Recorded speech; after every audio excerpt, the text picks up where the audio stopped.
तो चलिए शुरू करते हैं। देखिए 2-3 दिन से हमारा क्लास नहीं आ रहा था। इसका रीज़न था कि थोड़ा तबीयत ख़राब हो गया था हमारा। तो तबीयत ख़राब हो गया था तो उसमें पढ़ाना संभव नहीं था, इसलिए हमारा वीडियो रुक गया था। ठीक है, चलिए आज हम फिर अपने वीडियो को कंटिन्यू करते हैं। देखिए आज हम एक ऐसे टॉपिक के बारे में बात करेंगे जिसको समझना बहुत ज़रूरी है। देखिए क्वेश्चन एग्ज़ाम में नहीं आते हैं, लेकिन जब तक इसको हम जानेंगे नहीं ना, तब तक जो एग्ज़ाम में क्वेश्चन आते हैं ना वो आपसे बनेंगे नहीं। ठीक है, हम चाहते हैं कि साइंस, देखिए साइंस क्या है, रट्टू तोता वालों के लिए साइंस नहीं है। साइंस उसके लिए है जो एकदम समझता हो, समझ के काम करे, वही साइंस को पढ़ सकता है, जान सकता है।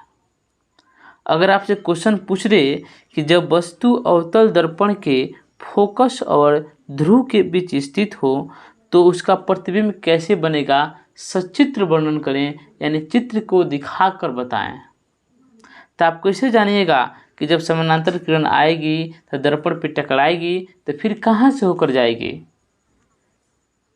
सब किरणों का बनावट कैसे होगा, गोलीय दर्पण के लिए किरण आलेखों की बनावट कैसे होगा, इसको सब चीज़ों को जानना बहुत ज़रूरी है। तो चलिए हम देखते हैं। तो सबसे पहले आप ध्यान दीजिए, यहाँ पे मुख्य अक्ष के समांतर आपतित किरण, जब प्रकाश की किरणें मुख्य अक्ष के समानांतर आएंगी तब कहाँ जाएंगी। अब मुख्य अक्ष होता क्या है, चलिए हम उसको देखते हैं। अब आप इसको ध्यान से देखिए, ये हमारा क्या हो गया, CP क्या हो गया, मुख्य अक्ष हो गया। तो इसी के समानांतर एक किरण आ रही है ना, दर्पण पे पड़ी, दर्पण से पड़ने के बाद कहाँ से गुजरी, फोकस से होकर गुजरी। कहाँ से होकर गुजरी, फोकस से होकर गुजरी। तो क्वेश्चन ऑब्जेक्टिव में भी पूछ सकता है कि जब प्रकाश की किरणें मुख्य अक्ष के समानांतर आती है तो दर्पण से पड़ने के बाद निम्न में कहाँ से होकर गुजरती है। तो आपको हर टाइप का क्वेश्चन बनाने के लिए आपको हर चीज़ का जानकारी होना बहुत आवश्यक है।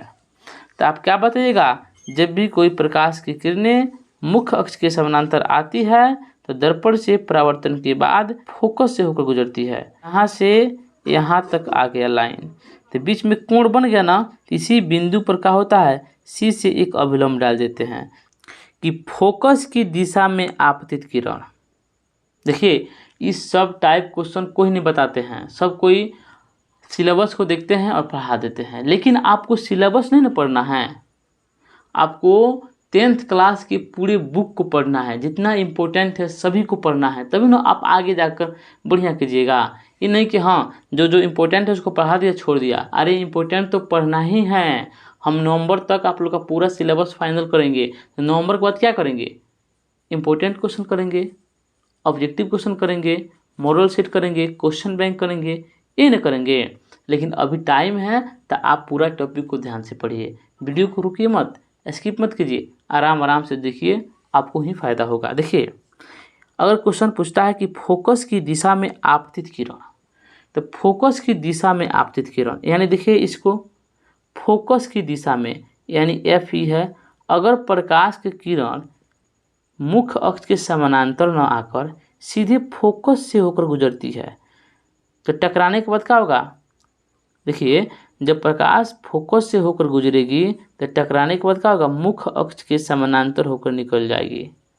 पहला में क्या पढ़े थे कि मुख्य अक्ष के समानांतर आएगी तो फोकस से गुजरेगी, लेकिन जब फोकस से आएगी तो मुख्य अक्ष के समानांतर गुजरेगी, यानी उल्टा सिस्टम है, समझ गया ना। और देखिए हमेशा C और जहाँ बिंदु मिलेगा उसके बीच का होगा अभिलंब दिया जाता है। तो जो किरणें आती है उसके साथ अभिलंब I बनाता है और जो जाती है उसके साथ अभिलंब R बनाता है। अब तीसरा बिंदु है उसको बात कर लेते हैं।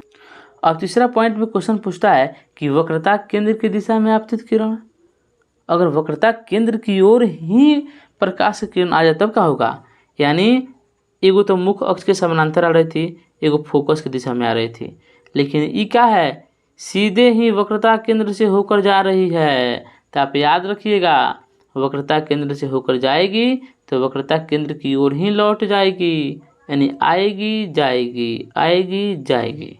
इसमें कोई कंट्राडिक्शन, कोई भी दिक्कत वाली बात नहीं है। इसमें अविलंब तो विलंब है ही नहीं, कहे कि यहाँ आ रही है जा रही है तो अविलंब कहाँ देंगे भाई, अविलंब तो इसी पर देते थे हम लोग। ठीक है, अब आइए हमारा लास्ट है चौथा नंबर पॉइंट जो काफ़ी इम्पोर्टेंट है।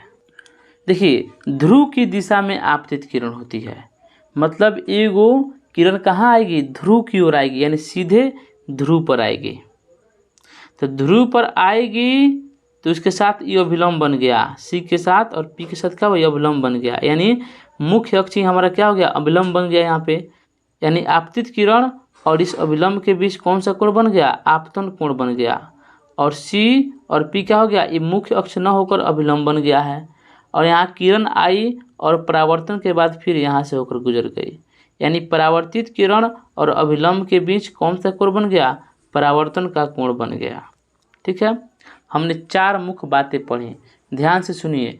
पहला क्या हुआ था, मुख्य अक्ष के समानांतर कोई प्रकाश की किरण आई थी तो टकराने के बाद कहाँ गुजरी थी, फोकस से होकर गुजरी थी।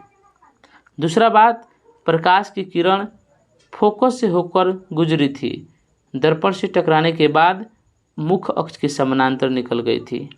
दूसरा बात हो गया। तीसरा बात हमने पढ़ा था कि वक्रता केंद्र से होकर प्रकाश की किरण आएगी, टकराने के बाद उसी बिंदु पर फिर वापस चली जाएगी। चौथा पॉइंट है कि प्रकाश की किरण ध्रुव पर आएगी और टकराने के बाद फिर क्या होगी, सेम जितना कोण बनाई है उतना ही कोण बनाते हुए क्या हो जाएगी, परावर्तित हो जाएगी। 4 बातें हम लोग पढ़ लिए, चारों इम्पोर्टेंट है। आगे वाले न्यूमेरिकल बनाएंगे या फिर जो एग्जाम में क्वेश्चन आएगा उसको जब फाइंड आउट करेंगे तो ये बातें आपको उसमें याद आएगी कि हमने क्या पढ़ा था, हमें क्या करना है, तो आपको थोड़ा सा भी दिक्कत नहीं होगा। ठीक है, तो चलिए आज के लिए इतना ही, कल फिर मिलेंगे। जय हिंद, जय भारत।